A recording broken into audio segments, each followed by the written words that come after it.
Hot అంశాలపై debate news బెంచ్కి స్వాగతం. రాష్ట్రంలో కేంద్రంలో జరుగుతున్న పరిణామాలు, వాటి వెనక ఉన్న వాస్తవాలు మాట్లాడేందుకు ప్రస్తుతం మనతో పాటు ఉన్నారు రాజకీయ విశ్లేషకులు పురుషోత్తం రెడ్డి గారు. నమస్తే అండి. నమస్తే. ఈ ఆల్మాస్ గూడ గొడవ కడపలో, దాంట్లో ఇక్కడ రాజకీయాలు వచ్చినాయి. మొన్నటిదాకా జరిగినటువంటిది మతపరమైన వివాదం. ఇప్పుడు అది వైసీపీనే కావాలని రెచ్చగొట్టింది, ముస్లింలని హిందువుల మధ్యన చిచ్చు పెట్టే ప్రయత్నం చేసిందంటూ ఆధారాలు చూపెడుతోంది తెలుగుదేశం. అదేమీ సంబంధం లేదని చెప్పే డిఫెన్సివ్ ప్రయత్నం మాత్రమే వైసీపీ చేస్తోంది. దీన్ని ఎలా చూడాలి? బేసిక్గా కడప ప్రాంతం, కడప నగరంలో ముస్లిమ్స్, హిందువులు, కొంతమేర క్రిస్టియన్స్ ఎక్కువ మతాలను ఉంటారు. క్రిస్టియన్ మిషనరీస్ కూడా చాలా బలంగానే కడప జిల్లాలో ఉంటాయి. కడప నగరంలో ముస్లింలు, హిందువులు ఎంత బలంగా ఉంటారో ఇప్పటి వరకు నాకున్న అవగాహన మేరకు చరిత్రలో ఏ రోజు కూడా గొడవ జరగలేదు. అంత సామరస్యం పైనటువంటి మంచి ప్రాంతం కడప. ఒక రకంగా హిందూ ముస్లింలు సమానంగా ఉన్న దాదాపు చాలా ప్రశాంతమైన వాతావరణం. ఈ మధ్య జరిగిన ఈ ఘటన దురదృష్టకరమైంది. అయితే సహజంగా అక్కడ కడపలో ఏం జరుగుతుందంటే, కడప చాలా బలమైన పార్టీల యొక్క పోలరైజేషన్ చాలా బలంగా ఉంటుంది. వైఎస్ఆర్ కాంగ్రెస్ పార్టీ బలంగా ఉండేవాళ్ళు అట్లే ఉంటారు. అంటే చీలిక సమాజం మామూలుగా అయితే చాలా చోట్ల పార్టీ క్యాడరు, పార్టీకి అనుకూలం కొంతమంది ఉంటారు. కడపలో ఒక బలంగా గిర్రగీసుకొని ఉంటుంది. వ్యక్తిగత గొడవలైనా, వ్యక్తిగత సమస్యలైనా వాళ్ళకి ఏదో ఒక రాజకీయ పార్టీ యొక్క అనుబంధం యథాలాపంగా ఉండేది కూడా రాజకీయ పార్టీలకి ఆటంకం. ఒక సందర్భంలో అది బలం, ఇట్లాంటి సందర్భాల్లో అది ఆటంకంగా మారుతుంది. ఎందుకంటే ప్రతి రాజకీయ పార్టీతో, ఏదో ఒక రాజకీయ పార్టీతో, తెలుగుదేశం, వైసీపీతో ప్రజలకు అనుబంధం ఉంటుంది, లీడర్లుగా, క్యాడర్గా, అనుకూలుగా. కాబట్టి వాళ్ళు ఏ కారణం రీత్యా కూడదని డైరెక్ట్గా ఆ పార్టీ ఎవరైతే ఉంటారో వాళ్ళకి ఆపాదించడం, లేదా వాళ్ళు మనవాళ్ళు కదా అని వీళ్ళు వాళ్ళకి అండగా నిలబడడం, తప్పులతో సంబంధం లేకుండా. ఆ కారణంగానే ఈ సమస్య వచ్చింది అనుకుంటున్నాను. మొదట మీరు అన్నట్టు అది ఒక సున్నితమైనటువంటి సమస్యగా వచ్చినప్పుడు, ఇప్పుడు వాళ్ళ ముస్లిం కమ్యూనిటీ ఉన్న వాళ్ళు వైసీపీకి అనుకూలంగా ఉండాలని పేరుతో వాళ్ళు, లేదా వీళ్ళు డిఫెన్స్ చేసుకునే వాళ్ళు లోపాలతో వీళ్ళు కొంత గొడవ అవుతుంది. కానీ నిజానికి అది సున్నితమైనటువంటి వ్యక్తుల సమస్యగానే నేను చూస్తాను. రాష్ట్రంలో సాధారణంగా, రాష్ట్రంలో కాదు దేశవ్యాప్తంగా ఒక జాతీయవాద భావజాలం, హిందుత్వ కాన్సెప్ట్ ఒకవైపున సీరియస్గా వెళ్తున్నప్పుడు, ఒక తిరుపతి లడ్డూ లాంటి అంశము, లేకపోతే జగన్ అధికారంలో ఉన్నప్పుడు విగ్రహ ధ్వంసం లాంటి అంశాలతోనూ ఒక నెగిటివిటీ వైసీపీ మీదన అది తెలుగుదేశమే సృష్టించిందా లేదా ప్రజల్లో వచ్చింది. ఇప్పుడు ప్రత్యేకించి రెండు అంశాలు తెర మీద నడుస్తున్నాయి. ఒక క్రైస్తవ సంఘాలు, అంటే దళిత క్రైస్తవ సంఘాలుగా ఉండేటటువంటి, అంటే దళిత క్రైస్తవాన్ని అంగీకరించేవాళ్ళు, వాళ్ళని దళితులుగానే ఉంచాలని కోరుకునేటటువంటి మాజీ అధికారులు కావచ్చు, కొంతమంది మేధావులుగా ఉండేటటువంటి సమాజంలో ప్రొజెక్ట్ అవుతున్న వాళ్ళు కావచ్చు, వాళ్ళంతా కూడా ఇప్పుడు ఒక భీమవరం లాంటి ఇష్యూ, ఏది ఆకివీడు లాంటి ఇష్యూలో ఒకవైపు ఉంటే, ఇటు వీళ్ళందరూ కూడా గుడికి వ్యతిరేకంగా కోర్టుల దాకా కూడా వెళ్ళిన వాళ్ళు, అట్లాంటి వాళ్ళు ఇప్పుడు వైసీపీకి అటాక్ చేస్తున్నారు. ఒకటి. రెండవది వచ్చేటప్పటికి రాచమల్లు లాంటి వాళ్ళు ఏకంగా రాయిచోట్లో టిప్పు సుల్తాన్ విగ్రహం పెట్టడానికి ప్రయత్నించడం, అప్పుడు వ్యతిరేకత వచ్చింది. ఈవెన్ అంతకుముందు కర్నూలులో పోలీస్ స్టేషన్లో తగలబెట్టిన ఇన్సిడెంట్స్ దాకా జరిగినాయి. ఇప్పుడు కడప దాకా కూడా పాకినటువంటి పరిస్థితి. కడపలో ఎప్పుడూ కూడా ముస్లిం అభ్యర్థినే పెట్టేటటువంటి అలవాటు కూడా ఓ పక్కన వైసీపీకి ఉంది.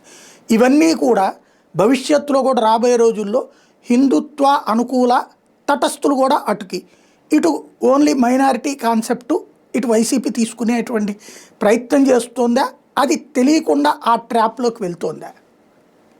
అంటే కొన్ని ఘటనలు ఎలా ఉంటాయి. ఇప్పుడు మీరు అన్నట్టు కడప నగరంలో ఎప్పుడు కూడా ముస్లిం అభ్యర్థి 2 పార్టీలు పెట్టేది, ఎక్కువగా వైఎస్ఆర్ కాంగ్రెస్ పార్టీ. ఎందుకంటే కాంగ్రెస్ పార్టీకి మొదటి నుంచి కూడా ముస్లిమ్స్ కమ్యూనిటీ బలంగా ఉంటుంది. కొన్ని సెక్షన్స్, క్యాస్ట్లు, మతాలు ఉండేది. ముఖ్యంగా తెలుగుదేశం పార్టీ బీజేపీతో అసోసియేట్ అయిన తర్వాత మరింత పెరిగింది అది.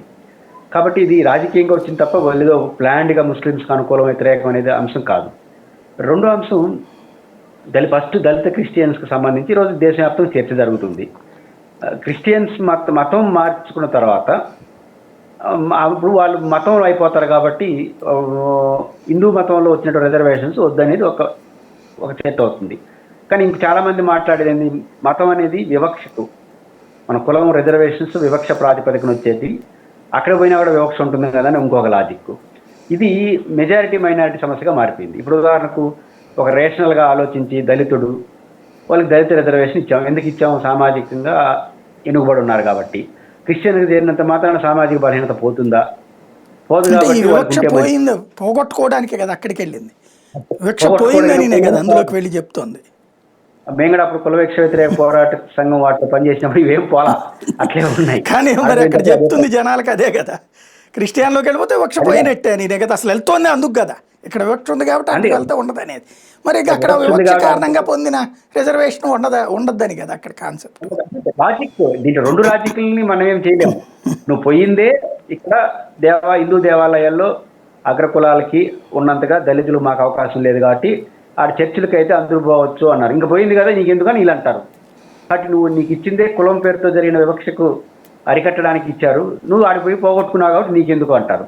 ఆ మొన్నటి వరకు అది బాగానే ఉంది. ఇప్పుడు ఈ సంఖ్య బాగానే ఉన్నట్టుంది కాబట్టి ఆ సంఖ్య చదువుకున్న వాళ్ళు వీళ్ళందరూ ఇట్లా మాట్లాడుతున్నారు. కాబట్టి ఇది ఒక సహేతుకమైన పరిష్కారం వైపు ఆలోచిస్తే బాగానే ఉంటుంది. అలా కాకుండా సంఖ్య చూస్తున్నాం, వాళ్ళు ఎంతమంది వీళ్ళు ఎంతమంది, దాంతో ఏమవుతుంది? పీట ముడి పడతా ఉంది. కాబట్టి దీనికి కొంతమంది ఆజ్యం పోస్తున్నారు. ఖచ్చితంగా రాజకీయ కోణం ఉంది కాబట్టి ఇది ఇట్లాంటి అంశాలు సున్నితంగా ఆలోచించి ఒక బ్రాడర్ కాన్సెప్ట్ లేకపోతే దేనైనా పుచ్చు. మీరు అన్నట్టు మీకు ఇచ్చింది కుల వివక్ష గురవుతున్నారు కాబట్టి ఇచ్చాము, ఆడిపోయి పోగొట్టుకున్నారు కదా ఇంకెందుకు నీకు అంటారు. దానికి సమాధానం లేదు. ఆడపోయినా కూడా ఈ సమస్య ఉన్నప్పుడు ఎవడు బొమ్మన్నాడు నేనే ఉండొచ్చు కదా, ఆ కుల వివక్ష అయినా భరించచ్చు కానీ వాళ్ళు అంటారు.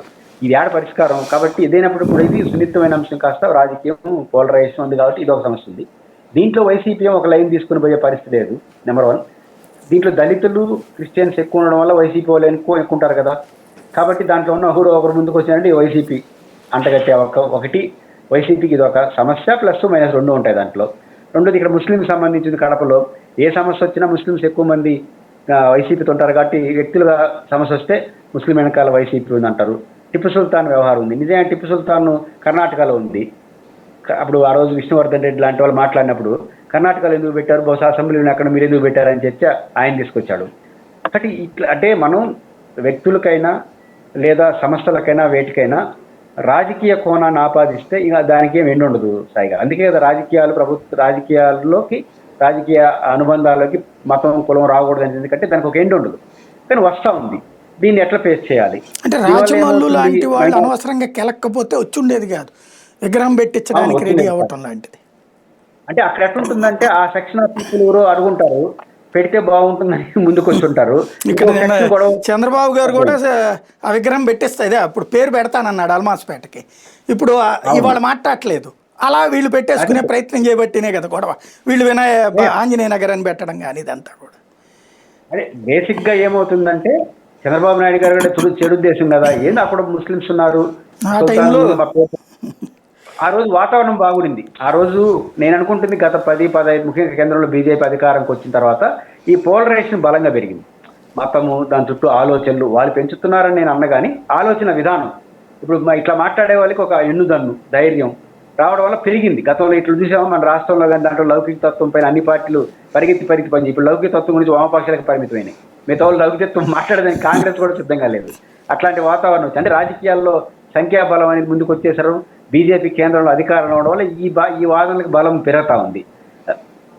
గతంలో నేను విద్యార్థి నాయకుడిగా ఎస్ఎఫ్ఐలో పనిచేసేటప్పుడు ర్యాలీలు పెట్టేవాళ్ళం మతాన్ని లౌకిక తత్వాన్ని. ఇప్పుడు అవి దాదాపు తగ్గిపోయినాయి, ఖండించడానికి పరిమితం అవుతున్నాయి. అంటే ఈ పోలరైజేషన్ మతం పేరుతో రాజకీయ పోలరైజేషన్ ఎప్పుడైతే ప్రారంభమైందో మెజారిటీ మతాన్ని ముందుకు వస్తూ ఉంది. అందువల్ల ఈ పంచాయతీ వస్తూ ఉంది. చంద్రబాబు గారు గతంలో చంద్రబాబు గారు ఎందుకు మాట్లాడదు బీజేపీతో ఉండబట్టి కాదు, ఆయన అర్థం చేస్తున్నాడు ఇదేదో పోలరైజేషన్ అవుతుందని. వైసీపీ వాళ్ళు ఇంకా అప్పుడప్పుడు అర్థం అవుతుంది, అప్పుడప్పుడు అర్థం కాదు. ఇక్కడ అర్థం కానప్పుడు ఇట్లాంటి తప్పు అనలేము, అనవసరం కొని తెచ్చుకున్న సమస్యగా ఇప్పుడు కొని తెచ్చుకున్న సమస్య సుల్తాన్ అనుకో తప్ప అనే చర్చ తీసుకురావచ్చు. ఏదైనప్పటికి కూడా మనం పోలరైజేషన్ ఈ గందరగోళాలతో సంబంధం లేని రాజకీయాలు చేయలేనటువంటి వాతావరణం ఒక ప్లెయిన్గా రాజకీయ లాభ నష్టాలతో సంబంధం లేకుండా మతం కులం విషయాల్లో ఆలోచించలేని ఒక పతనానికి సమాజం వెళ్ళిపోతుంది అనడానికి ఇది ఒక ఉదాహరణ. కానీ ఇవాళ అది పతనమా సక్సెస్సా, సుదీర్ఘకాలం పాటు ఈ హిందూ వ్యతిరేకత ఇవన్నీ ఒకటి నడుస్తున్నాయి. ఇప్పుడు మమతా బెనర్జీ ఉదంతం చూసినా లేకపోతే ఇవాళ రోజున అస్సాంలో చూసినా తమిళనాడులో చూసినా హిందుత్వాన్ని ద్వేషించడం, హిందువుల్ని ద్వేషించడం, లేకపోతే సనాతన ధర్మాన్ని నాశనం చేస్తామనేటటువంటి వాళ్ళకి దెబ్బ తగులుతూ వచ్చింది. కాస్త ఆ భావజాలం ఆంధ్రప్రదేశ్లో కూడా ఉంటుంది హిందుత్వ ఇది. దూ క్రిందటిసారి ఆ విగ్రహాలని పోతే ఇంకో విగ్రహం పెడతాం, రథం పోతే ఇంకో రథం కడతాం లాంటి మాటలు ప్రతి హిందూ సమాజాన్ని బాగా గట్టిగా అటాక్ చేసి ఆ ఇంపాక్ట్ చాలా దెబ్బతింది. ఇప్పుడు ఇట్లాంటి పరిణామాల విషయంలో ఒక స్పష్టత అది జగన్ ఇవ్వట్లేదు, పార్టీ ఇవ్వట్లేదు, లోకల్ లీడర్లు వచ్చేటప్పటికి ఏదేదో మాట్లాడుతున్నారు. ఇవి అసలు ఏం లేదు, ఎలక్షన్ అప్పుడు ఇవన్నీ పట్టించుకోరు అనుకుంటామా, లేకపోతే వీటి మీద ఒక స్టాండ్ అవసరం అందామా? ఖచ్చితంగా వ్యూహాత్మక వైఖరి అవలంబించాల్సిన అవసరం. నేను 2-3 ఉదాహరణలు చెప్తాను. నేను లెఫ్ట్ పార్టీ ఎక్స్పీరియన్స్. మామూలుగా లెఫ్ట్ పార్టీ స్లోగన్ ఏంటి? కబడ్దార్ కబడ్దార్ హిందూ మతోన్మాదులారా అంటారు. మేము కూడా ఇచ్చామనుకోండి ఆ స్లోగన్స్. నాకు ఒక డౌట్ వచ్చింది, హిందువులందరూ చెప్పి మేము ఒక సందర్భంలో విశాఖపట్నంలో ఎక్కడో ర్యాలీకి పోయినాం సాయి గారు. అప్పుడు ఈ బాబ్రీ మసీద్ ఇష్యూస్ వస్తుంది, కబడ్దార్ కబడ్దార్ హిందూ మతోన్మాదులు అంటున్నంత మన హిందువులే. ఆ స్లోగన్ మేమంతా హిందువులే కదా, హిందువులు తిట్టుకున్నాం, ఇద్దరు మనం తిట్టుకుంటున్నామా అని డౌట్ వచ్చింది. ఆడ ముస్లిమ్స్ ఊరు లేరు అంటే అంటే నేను ఆ రోజు రైట్ చేసింది ఈ రోజు మాట్లాడుతుంది. హిందువులందరూ మతోన్మాదులు అయితే నన్ను అడగగలరా సమాజం? 10% ఉన్న ముస్లిమ్స్ కూడా లౌకికతత్వం గురించి ర్యాలీలు చేయగలుగుతున్నారంటే హిందూ మతంలో సహనం ఉంటేనే కదా. కాబట్టి ఏమని పిలిపియాలి? బీజేపీని తిట్టండి, బీజేపీ మతోన్మాదులారో ఇంకోటి తిట్టండి. మన హిందూ మతోన్మాదులారు అనే పదం అప్పుడు మీరు ఉంటారు, పాపులర్ డైలాగ్ విమర్శలు. అంటే ఏం మాట్లాడతలేకుండా. రెండోది, అయోధ్య రామాలయం ఉన్నప్పుడు ఆ రోజు వామపక్షాలు తీసుకున్న స్టాండ్ ఏంటి? అయోధ్యలో సెంటిమెంట్ ఏంటి? అయోధ్యలో రాముడు, అంతే కదా. అసలు అయోధ్యలో రాముడు ఎక్కడ? ఇక్కడ భద్రాచలానికి లింక్ పెట్టి పుస్తకాలు వేసినాం. ఏమైంది? అయోధ్యలో రాముల మతం అనేది నమ్మకం కదా, శాస్త్రీయంగా యాడ్ నిరూపించబడతారు. అయోధ్యలో రాముడు అనేది హిందూ మతం, హిందువుల యొక్క నమ్మకం ప్రామాణికం తప్ప ఆలయానికి చరిత్రలో ఏం జరిగింది లెక్కలన్నీ తీసుకొని లెక్కలేసి భద్రాచలం గట్టొచ్చారని మాట్లాడు హిందువుల్లో పోలరైజేషన్ పెరిగింది. ఇట్లాంటి చాలా అంశాల్లో కూడా ఆ రోజు అనుసరించినటువంటి లెఫ్ట్ పార్టీస్ ఒక రేషనల్గా ఆలోచిస్తున్నాము, సైంటిఫిక్గా ఆలోచిస్తున్నాం అనే పేరుతో తెలిపింది. మీకు best example Karl Marx quotation, మతం మత్తు లాంటిది. నిజానికి ఆ పుస్తకం నేను చదివాను సాయి గారు. మత పెద్దలు కూడా రాయినంత గొప్పగా కార్ల్ మార్క్స్ మతం గురించి రాశాడు. చాలా మంది తెలియదు. అవన్నీ పక్కకు పోయి కార్ల్ మార్క్స్ మతం మత్తుతో పోల్చేయాడని చెప్పేసి మన గోడలంతా అదే కదా, మతం మత్తు అని రాసుకుంటాం. ఆ పుస్తకంలో ఏం రాస్తాడంటే కార్ల్ మార్క్స్, మతం మనిషి ఈరోజు సమాజంలో నైతిక విలువలు అంటూ ఉన్నాయంటే సమాజంలో పెద్దల్ని గౌరవించడం, అమ్మా నాన్న ఇట్లాంటి ఏదైతే ఉన్నాయో ఇవి మతమే కారణం అంటాడు. అంటే మతం మనం మా నాన్నని మా అమ్మని కాపాడాలి, అన్నం పెట్టాలనేది ఏ చట్టం ప్రకారం నడుచుకుంటా నేను? చట్టం చెప్తే ఇంటానా? ఒక నైతికత, అమ్మా నాన్నని కుటుంబ సభ్యులను చూసుకోకపోతే రేపు స్వర్గంలోనో మరకలోనో ఇబ్బంది పడతామేమో, పాపం వస్తుందేమో అని పాపభీతికి చట్టం ఆడుతుంది. అది కాపాడుతున్నట్టుగా పోలీసులు లా అండ్ ఆర్డర్ సాధ్యం. కాబట్టి మతం మన్నది సమాజంలో నైతిక విలువలు పెరగడంలో కానీ ఇవన్నిట్లో ప్రభుత్వం కన్నా గొప్ప పాత్ర వహిస్తూ ఉంది అని కార్ల్ మార్క్స్ చెప్తూ చివరిలో ఇవన్నీ ఆలోచనలు ఎట్లుంటాయి, మత్తులాగా ఉంటాయని కంక్లూడ్ చేసినాడు. అవన్నీ వదిలిపారుతున్నారు, మతం అన్నాడు కార్ల్ మార్క్స్ అని కొట్టుపారేసినారు. నిజానికి మత పెద్దల కన్నా బాగా మతాన్ని గురించి నిర్వచించాడు కార్ల్ మార్క్స్. కాబట్టి ఒక హేతుబద్ధమైన ఆలోచన చేయకుండా అటు లెఫ్ట్ పార్టీస్ కావచ్చు, చాలా మంది లౌకికవాదులు అనుకునే వాళ్ళు సరే మనం తిట్టచ్చేమో ఈ మాట అంటే, వీళ్ళందరూ ఏం చేస్తున్నారంటే ఏం మాట్లాడుతున్నారో తెలియక సైన్స్ మాట్లాడుతున్న పేరుతో ఇట్లాంటి మతం గురించి మాట్లాడడం వల్ల పోలరైజేషన్ పెరిగింది, బీజేపీ పెరిగింది. అల్టిమేట్గా వాళ్ళ లక్ష్యం నెరవేరకుండా వాళ్ళ లక్ష్యం నెరవేరుగా దాహం చేశారు. కాబట్టి ఇవన్నీ అనుభవాలు చూసుకున్నప్పుడు ఖచ్చితంగా వైఎస్ఆర్ కాంగ్రెస్ పార్టీ ఎలక్షన్లో అన్ని హామీలు గతం ఇవే వస్తాయి, కులం ముందుకు వస్తాయి అనుకుంటే కుదరదు. ప్రతి సబ్జెక్ట్లోనూ వాస్తవిక దృక్పథంతో వ్యవహరించాల్సిన అవసరం అయితే ఉంది. రైట్. అమరావతి మీద ఒక నిరంతరమైనటువంటి వార్తా పోరాటం చేస్తుంది సాక్షి, తోడు నిలబడుతోంది వైఎస్ఆర్ కాంగ్రెస్ పార్టీ. సజ్జల నుంచి అనేక మంది నేతలు అమరావతి దుబారా ఖర్చు పెట్టేస్తున్నారు అన్నటువంటి రూటే తీసుకెళ్తున్నారు. అభివృద్ధి నిరోధకం, అమరావతి అద్భుతం అన్నటువంటిది ప్రభుత్వం చెప్పుకొస్తుంది. తటస్థులలో ముందు ఒక అమరావతి పూర్తవ్వాలి అన్నటువంటి రూటు పోతున్నప్పుడు ఈ స్టాండ్ లాంగ్ స్టాండింగ్లో మంచిదేనా? అమరావతి విషయంలో మంచిది చెడ్డదని వైసీపీకి అనేదానికి ఒకటి నా పాయింట్ అయితే కనిపిస్తుంది సాయి గారు. వైసీపీ నాకు తెలిసి కనీసం ఇంకొక 2 ఏళ్ల పాటు మాట్లాడడానికి కూడా వీలు లేని వాతావరణం నిజానికి. నాకు లాంగ్ బ్యాక్ 6 months 10 months ముందు అమరావతి గురించి మస్ట్ టైం జగన్ గారు ప్రధానమంత్రి వచ్చినప్పుడు మాట్లాడాడు. ఆ విజయవాడ పక్కన ఎక్కడైనా కార్యాలయాలు పెడితే సరిపోతుంది అనవసరంగా అంతేనే ఒక మాట అన్నాడు. ఆ రోజు చాలామంది వైసీపీ లీడర్లు ఇది అనవసరంగా మాట్లాడుంటారేమో నాతోడు అన్నారు, మీతోడు అని ఉంటారు. ఒక మనం వీలైనంత వరకు ఎన్నికల వరకు మాట్లాడకుండా ఉంటే బాగుంటుంది, ఆయన ఏం చేస్తావు చేయలేననే పరిస్థితి ఒకప్పుడు.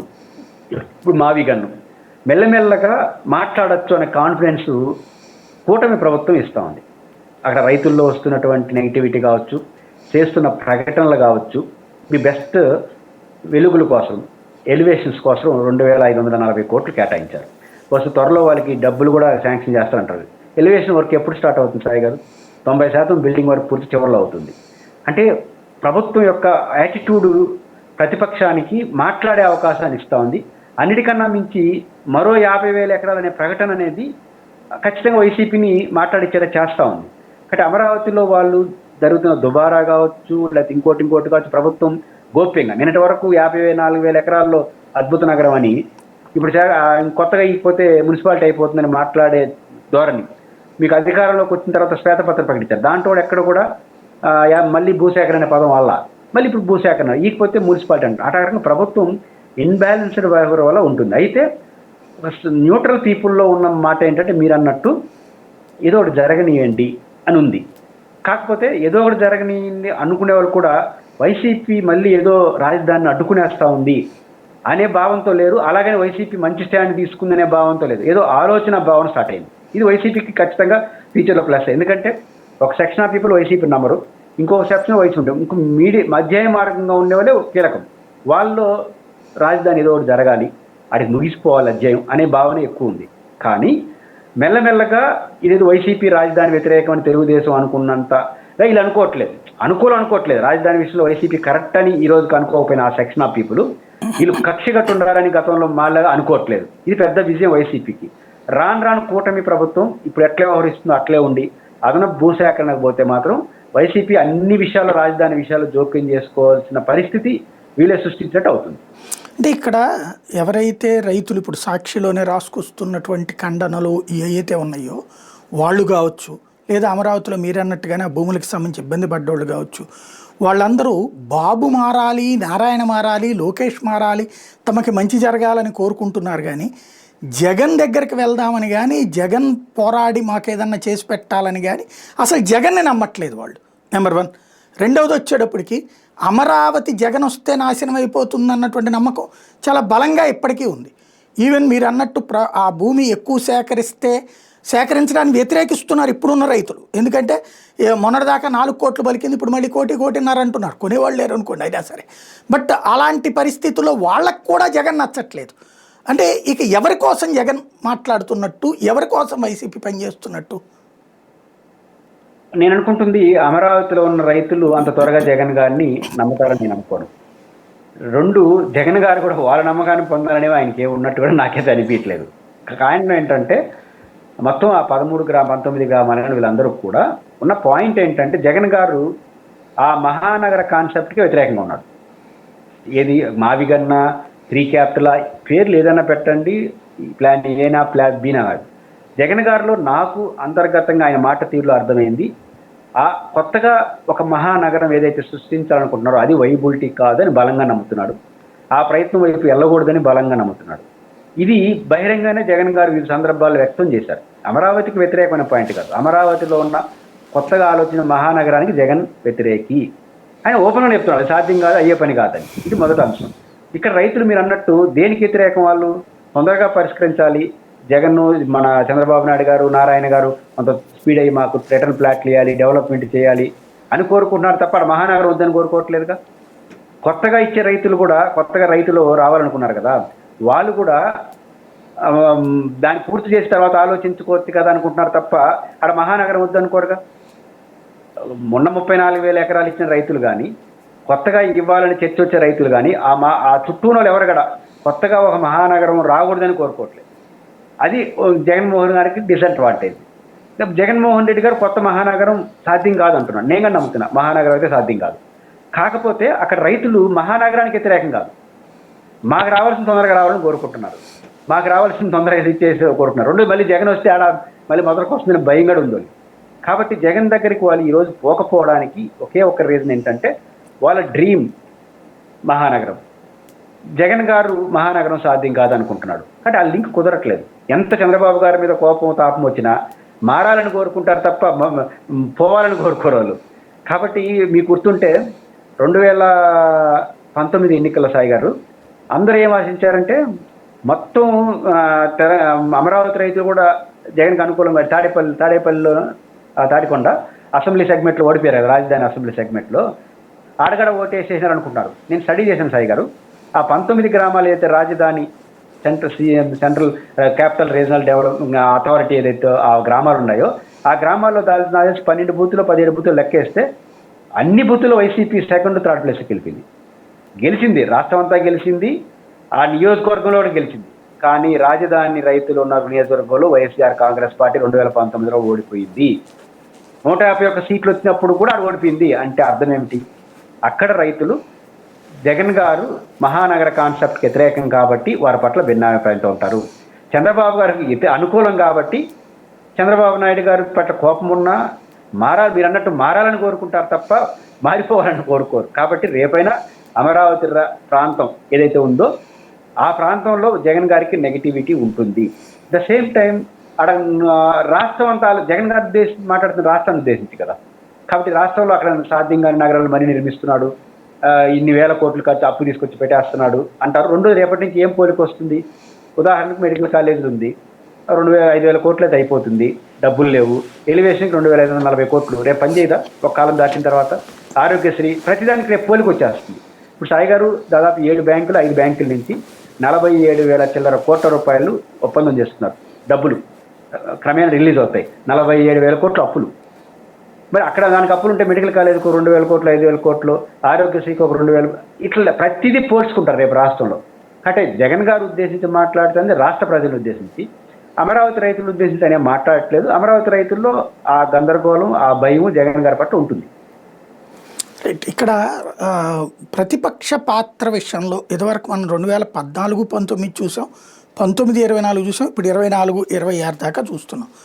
తెలుగుదేశం టైంలో ప్రతి చిన్న అంశాన్ని కూడా హైలైట్ చేస్తా మీడియా, సోషల్ మీడియా, డిబేట్లు, వార్తలు, దాంతోపాటుగా సోషల్ మీడియాలో అటాకు, ఇవి కాకుండా రోడ్డెక్కి ఉద్యమాలు ఇవన్నీ జరిగినాయి. అదే ఇప్పుడు వచ్చేటప్పటికి అప్పుడప్పుడు జగన్ ప్రెస్ కాన్ఫరెన్సు, అక్కడక్కడ పార్టీకి సంబంధించిన నాయకులు ఏదో స్టేట్మెంటో లేకపోతే చిన్నపాటి ఊరేగింపు, అదేదో మంత్లీ ప్రోగ్రామ్ టైప్లో జరుగుతుంది. ప్రతిపక్ష పాత్ర ఇలా ఉంటే వర్కౌట్ అవుతుందా? అంటే సాగర్ బేసిక్గా వైసీపీ ఒక మాస్ ఆర్గనైజేషన్, ప్రొఫెషనల్ పొలిటికల్ పార్టీకి ఉండాల్సిన కొన్ని లక్షణాలు వైసీపీకి లేవు. మీరు అన్నట్టు ఇప్పుడు కూడా వైసీపీకి బలం, ఇప్పుడు మన తెలుగుదేశం పార్టీ మీద ఎన్ని ఆరోపణలు ఎన్నున్నా ప్రొఫెషనల్గా వాళ్ళు ఎంత బాగా నిర్వహిస్తారు. వైఎస్ఆర్ కాంగ్రెస్ పార్టీ అధికారం ఉన్నప్పుడు వారికి వ్యతిరేకంగా ఏ చిన్న గొంతు కనపడినా వాళ్ళతో కోఆర్డినేట్ చేసుకుంటారు. వీళ్ళు అలా చేసుకోరు. నిజానికి ఈరోజు ఆంధ్రప్రదేశ్లో వైసీపీ అదృష్టం ఏంటంటే రేషనల్గా ఆలోచించేవాళ్ళు, మీరైనా నేనైనా చాలామంది యూట్యూబ్లో మాట్లాడేవాళ్ళు రేషనల్గా ఆలోచించే క్రమంలో ప్రభుత్వం చేస్తున్న తప్పుల్ని ఎస్టాబ్లిష్ చేస్తున్నాం. సరే, దురదృష్టవశాత్తు మన వాళ్ళందరినీ వైసీపీ లెక్కలు వేస్తారు, అది వేరే సంగతి. బట్ అదేమవుతుంది, సహజంగా ఆ ప్రతిపక్షానికి అది అడ్వాంటేజ్ అవుతుంది. అట్లాంటి అడ్వాంటేజ్లు కనపడతాయి తప్ప ఒక హేతుబద్ధంగా సమాజాన్ని గురించి ఆలోచిస్తున్నారు. ఇప్పుడు రామచంద్రయ్య గారు ఉన్నారు, ఆయన ఏ పార్టీ వైసీపీతో ఏ రోజు సంబంధం, పరకాల ప్రభాకర్ ఉన్నారు, ఏ రోజు వైసీపీకి సంబంధం వ్యక్తి కాదు. కానీ వాళ్ళు మాట్లాడే మాటలు అధికార పార్టీ నిలుపుని పెడుతున్నాయి ప్రతిపక్షానికి. వాళ్ళు కోఆర్డినేషన్ చేస్తున్నారా? నా తెలిసి చేస్తారని అనుకోను. ఎవరితో చేసుకోరు వాళ్ళు కోఆర్డినేషన్, వాళ్ళ ఆనందం వాళ్ళది. సాయి గారు ఒకే ఉదాహరణ మనం చెప్పచ్చు వైసీపీకి తెలుగుదేశానికి ఉన్న డిఫరెంట్. అమరావతి జేఏసీని వైసీపీ అయితే నడుపుంటారా సాయి గారు? అమరావతి జేఏసీని 5 ఏళ్ల పాటు నడుపుంటుందా వైసీపీ అయితే? ఊహించుకోగల. ఒక్కరోజు నడపని చూద్దాం, వాళ్ళు 5 ఏళ్ళు నడిపినారు. ఒక్కరోజు న్యూట్రల్ పీపుల్తో నడపమని వైసీపీ చూద్దాం, 2వ రోజు నుంచి మేమే చేస్తాం బోర్డు అనే పరిస్థితి వస్తుంది. తెలుగుదేశం పార్టీ 5 ఏళ్ళు, నేను అమరావతి ఉద్యమం కరెక్టా తప్ప పక్కన పెట్టాను, నేను వాళ్ళని చేతులెత్తి మొక్కచ్చు తెలుగుదేశం పార్టీని. That is Telugu Desam party greatness. 5 ఏళ్ల పాటు సాయి గారు మీరు కూడా చూశారు, అమరావతి ఉద్యమాన్ని నడిపిన తెలుగుదేశమే కదా. ఎంత బాగా నడిపారు. దాంట్లో విభేదిస్తామో వ్యతిరేకిస్తాం కాదు, దాంట్లో లీడర్ల పేరు చెప్పడం నాకు ఇష్టం లేదు. వాళ్ళందరూ లీడర్లు ఎక్కడ సాయి గారు? తెలుగుదేశం వల్ల. దాంట్లో ఒకరు ఎమ్మెల్యే అయ్యారు, ఇంకొకరు కార్పొరేషన్ చైర్మన్ అయినారు, మహిళలు, దళిత నాయకులు, ఎంతమంది వస్తే వాళ్ళు ముందు పెట్టి ఎక్కడ తెలుగుదేశం నాయకుడు కనపడకుండా 5 ఏళ్ళు నడిపినారు. వైసీపీ వాళ్ళు 5 క్షణాలు నడుపులేరు అలాంటి పోరాటం. నేను నమ్ముతున్నా వాళ్ళు ఒక 5 క్షణాలను నడపలేరు. కానీ ఈ బలహీనత వైసీపీకి ఉంది. కానీ నీడుందా లేదంటే నీడుంది. కాబట్టి వైఎస్ఆర్ కాంగ్రెస్ పార్టీ ఈ బలహీనత మొదటి నుంచి ఉంది, ఇప్పుడు కనపడతా ఉంది. తెలుగుదేశం పార్టీ తనకు అనుకూలంగా ఉండేది, తన రాజకీయ పార్టీకి వ్యతిరేకంగా ఏమొచ్చినా అత్యద్భుతంగా డీల్ చేసే ఒక మెకానిజం సిస్టమ్ ఉంది, ఆ ఓపిక ఉంది. ఎక్కడ తేడా వస్తే నాయకుడు కూర్చొని చెమడాలు వచ్చేసే తత్వం ఉంది. ఇక్కడ వైసీపీలో అది లేదు, ఆ ఓపిక లేదు, ఆ ప్రొఫెషనలిజం, ఆ వీక్నెస్ ఉంది. అయితే ఏం చేసినా సమాజం అనేది ఒక రేషనల్గా ఉంటుంది కదా సాయి గారు. ఇప్పుడు మీరు రేషనల్గా ప్రభుత్వం చేసే తప్పుల్ని మంచి చెడ్డని ప్రశ్నిస్తారు, ఆపుతారా? మీరు వైసీపీ వాళ్ళు ఎవరో ఒకరు సాయి గారు మీరు మాట్లాడమంటే మాట్లాడినారా? ఆపుతారా? నేను మాట్లాడుతున్నాను, మాట్లాడకుండా నిన్న కూడా ప్రెస్ మీట్ పెట్టాను, మాట్లాడాను. ఎవరు చెప్తే మాట్లాడు, మన పార్టీకి మనకు అదొక లోకం. ఇట్లాంటి లోకం ఉండేవారు సమాజంలో చాలా మంది ఉన్నారు. సమాజం అట్లే ఉంటుంది కాబట్టి బతికి బయటపడతారు. అయితే టైట్ ఫైట్ వచ్చినప్పుడు సాయి గారు ఇది పనిచేస్తుంది. ఒక గ్యాప్ చాలా తీవ్రంగా అధికార పార్టీకి ఉన్నప్పుడు వైసీపీ ఇట్లాంటి లాజిక్లు పనిచేస్తాయి. కానీ టైట్ ఫైట్ వచ్చేసినప్పుడు ఇట్లాంటివన్నీ పనిచేసి మొదటికే మాసం వచ్చే అవకాశం కూడా ఉంది. సరే, వాళ్ళ అదృష్టం టైట్ ఫైట్ 2019లో రాలేదు, మంచి వాతావరణం వచ్చింది. 2029 అట్లే వస్తుంది, వాళ్ళు ఆశిస్తుండొచ్చు అని నేను అనుకుంటున్నాను. అంటే పక్కనున్న రాష్ట్రాల ఇంపాక్ట్ సహజంగా ఉంటుంది. తమిళనాడులో వచ్చేటప్పటికి మొన్న జరిగిన ఎన్నికల్లో ప్రతిపక్ష పాత్ర పోషించాల్సిన ఏఐఏడిఎంకే సరిగ్గా పోషించకపోతే థర్డ్ ప్లేస్కి వెళ్ళింది, డిఎంకే సెకండ్ ప్లేస్కి వెళ్ళింది, ప్రభుత్వంలో ఉన్నది. థర్డ్ ఫ్రంట్ ఆల్టర్నేటివ్ వచ్చింది. విజయ్ 2 ఏళ్ల ముందే వచ్చాడు, అసలు అతను తిరిగింది కరెక్ట్గా చెప్పాలంటే ఒక 2-3 నెలలు, కానీ సక్సెస్ అయ్యాడు. ఆంధ్రాలో అట్లాంటి పరిస్థితి రేపు పొద్దున ఏ పవన్ కళ్యాణ్ బయటకు వచ్చి 19 టైపులో రోడ్డు మీదకి వచ్చి నుంచుని చేస్తే ఏమవుతుంది? దగ్గర నిజానికి అసలు ప్రతిపక్ష పాత్రే విజయ్ గారు ఏం పోషించలేదు. ఆయన నేరుగా వచ్చేసి ప్రజల్లోకి వెళ్ళిపోయాడు. అసలు ఆయన కూడా బహుశా నమ్మకం ఉండదేమో. కానీ ప్రజల్లో ఒక సెక్షన్ ఆఫ్ పీపుల్, ఒక 20%, 25% నేను ఇప్పటికీ నమ్ముతున్నాను. నాట్ ఓన్లీ తమిళనాడు, ఆంధ్రప్రదేశ్లో కూడా విధి లేని పరిస్థితిలో రాజకీయ పార్టీలు ఓటేస్తున్నారని నేను నమ్ముతున్నాను. 2019లో వైఎస్ఆర్ కాంగ్రెస్ పార్టీకి 151 సీట్లు ఇచ్చి తెలుగుదేశాన్ని 23 పరిమితం చేసిన వాళ్ళు తెలుగుదేశం ఏం మారిందని 124 ఇచ్చినారు. అంటే తెలుగుదేశంకి ఇవ్వకూడదని నా ఉద్దేశం కాదు, ఏం మారిందని. అప్పుడు అంత వ్యతిరేకత ఇప్పుడు అనుకూలత మారిపోయిందా? జగన్ గారి మీద వ్యతిరేకత వేసేసినారు. రేపు జగన్ గారికి 11 ఇచ్చి రేపు 150 ఇచ్చారనుకోండి 29లో, ఏం మారిందని వైసీపీ? ఇక్కడ మార్పు కాదు. అంటే ఒక బలమైన సెక్షన్, ఒక 20%, 20% మంది ఆయన మీద కోపం వస్తే ఈయనకి కోపం వేసే పరిస్థితి ఉంది. ఆ 20% టచ్ చేసే ఒక మగాడు వచ్చినాడంటే మాత్రం భూకంపాలు వస్తాయి. ఆ భూకంపమే తమిళనాడులో వచ్చింది. అయితే ఇక్కడ తెలుగుదేశం వైసీపీ అదృష్టం పవన్ కళ్యాణ్ గారు. పవన్ కళ్యాణ్ గారు ఆ గ్లామర్ పోగొట్టుకున్నాడు. ఎందుకంటే 2014లో పొత్తు పెట్టుకున్నాడు, 18 వరకు కలిసి ఉన్నాడు, 19లో వచ్చి గట్టిగా మాట్లాడాడు. ఎవరు నమ్ముతారు? ఇప్పుడు 2 ఏళ్ళు అయిపోతా ఉంది, ఇంకా 15 ఏళ్ళు అంటున్నాడు, మళ్ళీ బయట వస్తే ఎవరు నమ్ముతారు? కాబట్టి ఈ సెక్షన్ విజయ్ గారు కట్రోతుగా వ్యవహరించాడు కాబట్టి 20% సెక్షన్ ఆయనకున్న గ్లామర్ తోడే త్రిముఖ పోరులో కొట్టేసినాడు. రేపు ఆంధ్రప్రదేశ్లో కూడా అలాంటి ఒక గ్లామర్ పర్సన్, ఒక జూనియర్ ఎన్టీఆర్, ఒక ప్రభాస్ గారు, ఎవరో ఒక్కరు కావచ్చు, వచ్చారు అంటే ఖచ్చితంగా ఈ 20% ఇంకో శాతం వాళ్ళకి యాడ్ అయితే ఎవరు ముట్టైనా మునిగిపోతుంది. కాబట్టి ఆ ప్రమాదం ఉంది. అదృష్టం కూడా ఏంటంటే అలాంటి పర్సన్ కనపడకపోవడం, దరిదాపుల్లో లేకపోవడం, ఉంటారనుకున్న పవన్ కళ్యాణ్ గారు ఒక వైపు నిలబడిపోవడం, అదే వాళ్ళ అదృష్టం పవన్ కళ్యాణ్ గారు. కాబట్టి ఆ పాత్ర పోషించే మనిషి లేడు. విజయ్ గారు లాంటి పాత్ర ఆంధ్రప్రదేశ్లో పోషించే మనిషి అంటే పాపులర్ రావాలి, ఊరికే మనిషిలో వస్తే లాభం లేదు. విజయ్ గారు మంచి పాపులర్ హీరో కదా. కాబట్టి అట్లాంటి ఒక పర్సనాలిటీ ముందుకు వస్తే మాత్రం ఖచ్చితంగా ఆంధ్రప్రదేశ్లో కూడా రాజకీయ ప్రకంపనలు వస్తాయి. తమిళనాడులో వచ్చింది అట్లాంటి సిచ్యువేషన్ సౌత్ ఇండియాలో అన్ని రాష్ట్రాల్లో ఉన్నాయి. కాబట్టి విధి లేని పరిస్థితి ఉంది, పర్సనాలిటీ రావట్లేదు. ఖచ్చితంగా ఆంధ్రప్రదేశ్లో ఆ గ్యాప్ ఉంది.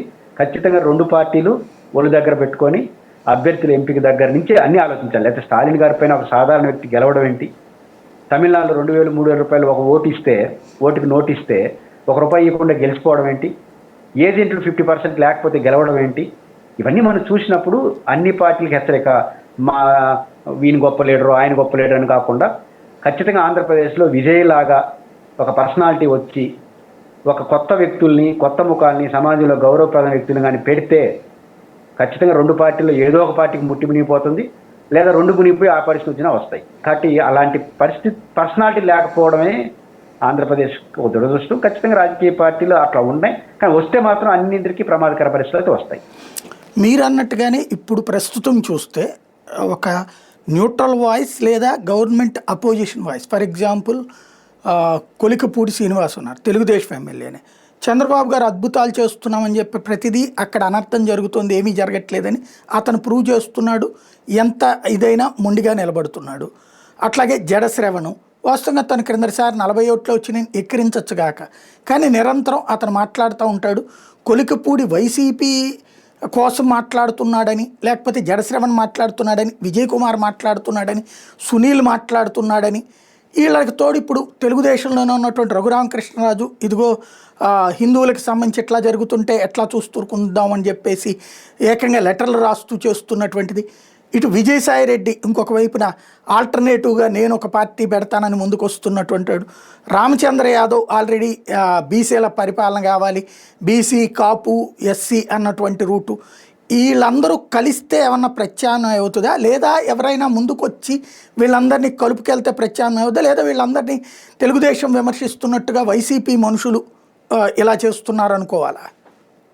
టైగర్ ఇప్పుడు నాతో సహా ఎవరు మాట్లాడినా వేసే మొదటి ముద్ర మీరు పలానా పార్టీ అని వేస్తారు. అది పని చేయదు టైగర్.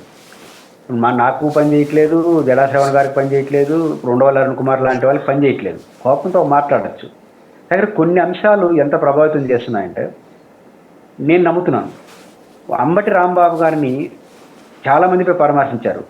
లాని గ్లామరు మన ఉండవల్లి అరుణ్ కుమార్ గారు పరామర్శించి చెప్పిన ఒక మాట, కొట్టిన వాడికి బెయిలు, తిన్నవాడికి జైలు. ఆ ఒక పదం రాష్ట్రంలో మారుమూలైపోయింది. డిఫెన్స్ పడిపోయింది ప్రభుత్వం ఒక్క ముక్కతో. అది ఉండవల్లి అరుణ్ కుమార్ చెప్పాడు కాబట్టే పడింది. అంటే ఒక్కొక్క మనిషికి ఒక విలువ సమాజంలో ఉంది. ఇట్లాంటి వివిధ రకాల విలువలన్నింటినీ ఒక చోటికి చేర్చగలిగిన లీడర్గానే వస్తే వీళ్ళందరినీ చేర్చడం మాత్రం కాదు, వీళ్ళెవరిని చేర్చకపోయినా ఈ అభిప్రాయాలకి ప్రతినిధిగా ఒకరు వచ్చి ప్రజలందరికీ తెలిసిన వ్యక్తి కూడా ఉండాలి. రెండూ ఉండాలి. కేవలం వీళ్ళందరూ గుడ్డ కలిపితే ఒకసారి కుడుతుంది అయ్యే పని కాదు. ఖచ్చితంగా ఆంధ్రప్రదేశ్లో ఇప్పుడు ఉదాహరణకు జగన్మోహన్ రెడ్డి గారు, వైసీపీ వాళ్ళు రాజధాని పైన చాలా మాట్లాడుతున్నారు కదా సాయి గారు. రామచంద్రయ్య గారు లాంటి వాళ్ళు, నాలాంటి వాళ్ళు మాట్లాడితే ఎక్కువ ఇది ఎందుకు వస్తూ ఉంది? ఎందుకు వస్తూ ఉందంటే ఎన్ని విమర్శలు ఉన్నా వాళ్ళ దగ్గర ఒక పాయింట్ ఉంది అనుకుంటారు. పోలవరం గురించి ఉండవల్లి అరుణ్ కుమార్ గారు మాట్లాడితే ఎందుకు వస్తూ ఉంది, ఇట్లా జడాశ్రవణ్ గారు సబ్జెక్ట్ మాట్లాడితే ఎందుకు వస్తూ ఉంది చెప్పొచ్చు. జగన్ మనిషి అనొచ్చు, కానీ ఆయన మాట వింటున్నారు కదా. కాబట్టి ఇప్పుడు రఘురామకృష్ణరాజు గారు అయితే కొన్ని అప్ అండ్ డౌన్స్ ఉండొచ్చు, కానీ చాలామందికి ఆ విలువ ఉంది. కానీ ఆ విలువ ఉందంటే అర్థం నాకైనా మీకైనా లేదా ఉండవల్లి అరుణ్ కుమార్ గారికైనా జడా శ్రీనివాస్ గారికైనా మన మాటకే సాయి గారు మన పర్సనాలిటీస్ అంతా కావాలనుకుంటాను. మనం చెప్తున్న మాటకి ఆ విలువ ఉందంటే భావానికి విలువ ఉందనుకుంటాను. ఆ భావానికి బలపం కట్టి ఒక లీడర్ వచ్చి ఆ లీడర్ కాస్త ప్రజలందరికీ హీరో. ఇప్పుడు విజయ్ గారికి హీరో కావడమే సక్సెస్. ఆ మామూలు విజయ్ వచ్చి ఉంటే వాళ్ళతో కలిసిపోయింటాడు. కాబట్టి ఒక హీరో ఇమేజ్ అంటే ప్రజలందరూ ఒక అభిమానించే ఒక పర్సనాలిటీ రావాలి. వీళ్ళందరినీ కలపాల్సిన అవసరం లేదు సాయి గారు. వీళ్ళెవ్వరిని కలుపుకోకపోయినా ఈ భావాలు కలుపుకొని పోయే భావజాలంతో కానీ మనిషి వస్తే ఖచ్చితంగా ఆంధ్రప్రదేశ్లో కూడా అద్భుతాలు జరుగుతాయి.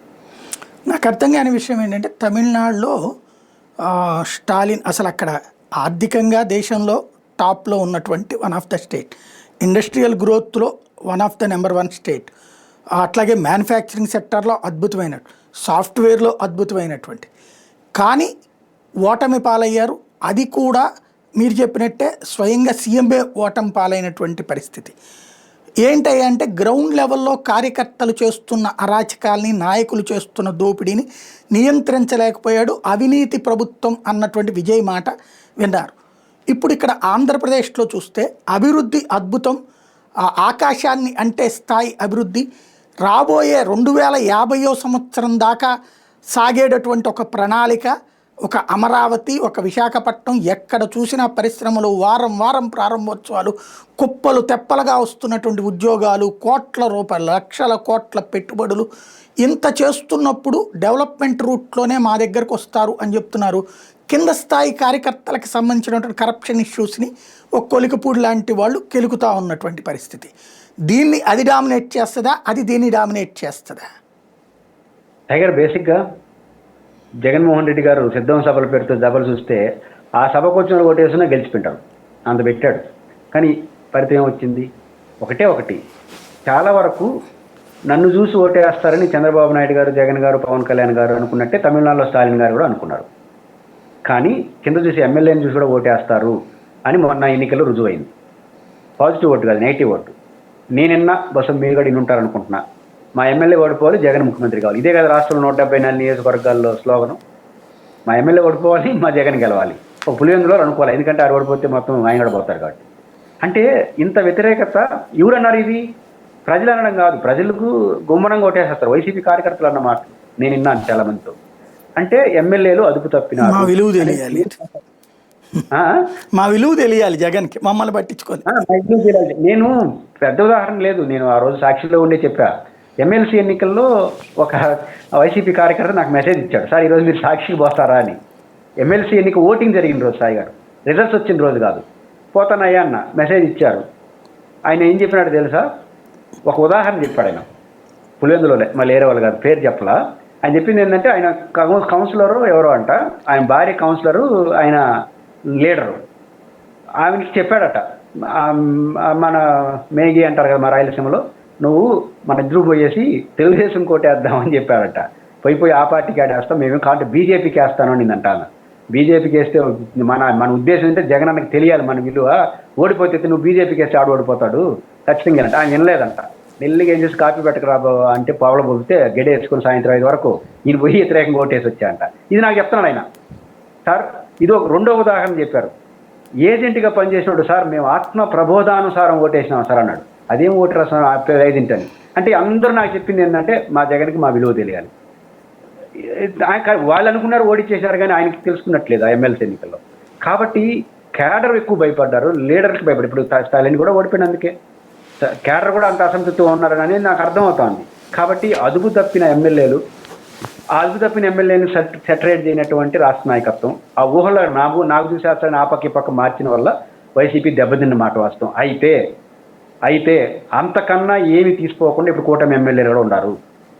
అదే శ్రీరామ రక్ష వీళ్ళకి మారినా మనం ఆశ్చర్యపోనక్కర్లేదు. ఎందుకంటే వాళ్ళ కోపం వీళ్ళకి కోపం వస్తే వాతావరణ రాష్ట్రంలో మీరు చేస్తున్న అమరావతి, మీరు చెప్పిన విశాఖపట్నం ఏం కనపట్లే. ఇక్కడ మా తిరుపతి విశాఖపట్నం ఆడ కనపడి తిరుపతిలోనే కనపడతా ఉంది.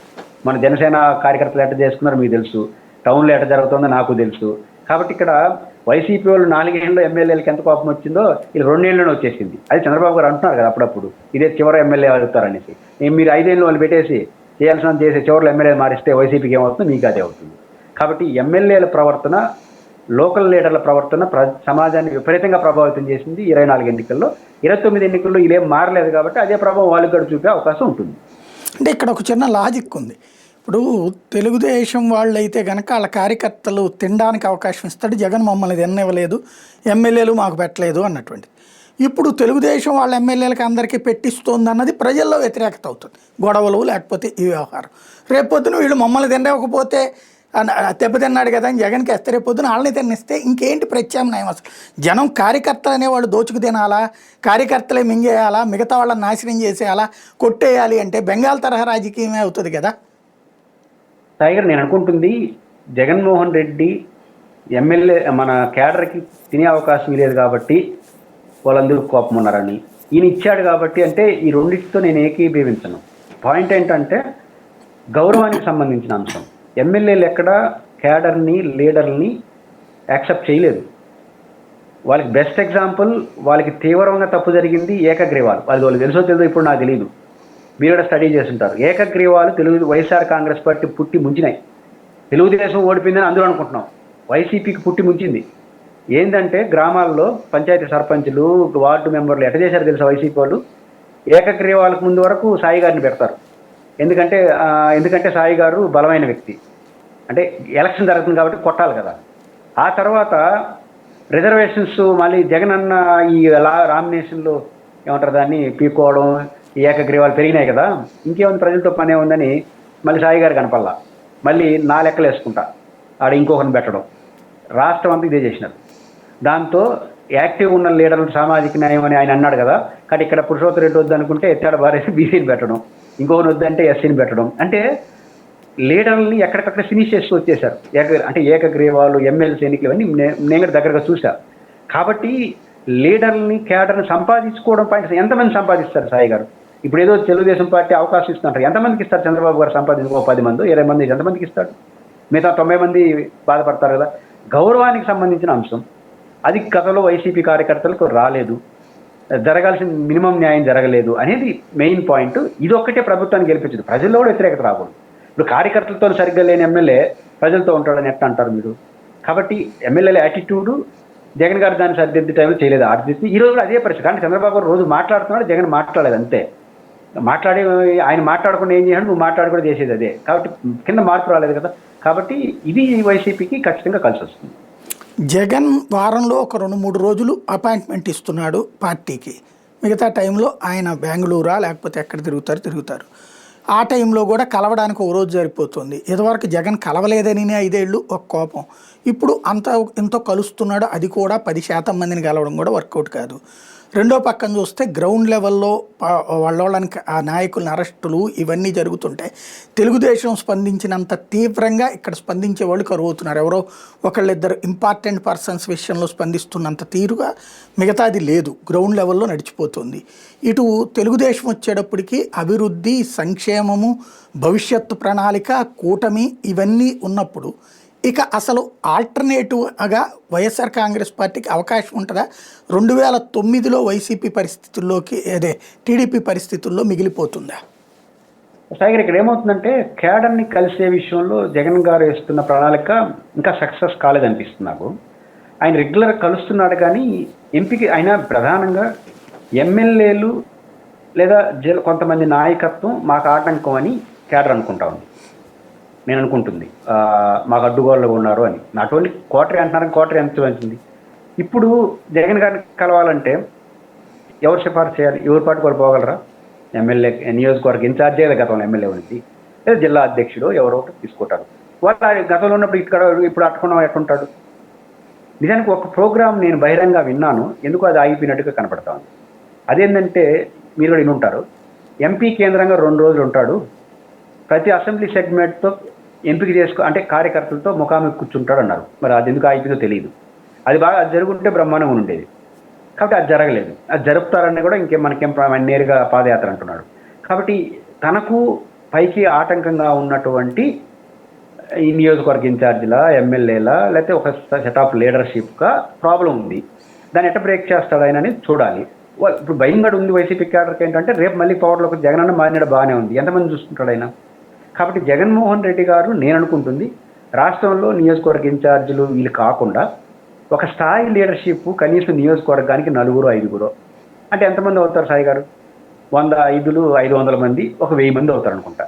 ఇట్లాంటి 700 మందో 1000 మందినో సెట్ ఒక నియోజకవర్గం 5-6 మంది, మళ్ళీ లీడర్ కాదు, అంటే నియోజకవర్గ ఇన్ఛార్జి జిల్లా అధ్యక్షుడు కాకుండా పెట్టుకొని ఆయన ఒక సిస్టమ్ పెట్టుకొని జూమ్ మీటింగ్లు పెట్టుకొని చేయగలిగితే చాలా సమస్యలు పరిష్కారం అయితే వస్తారు.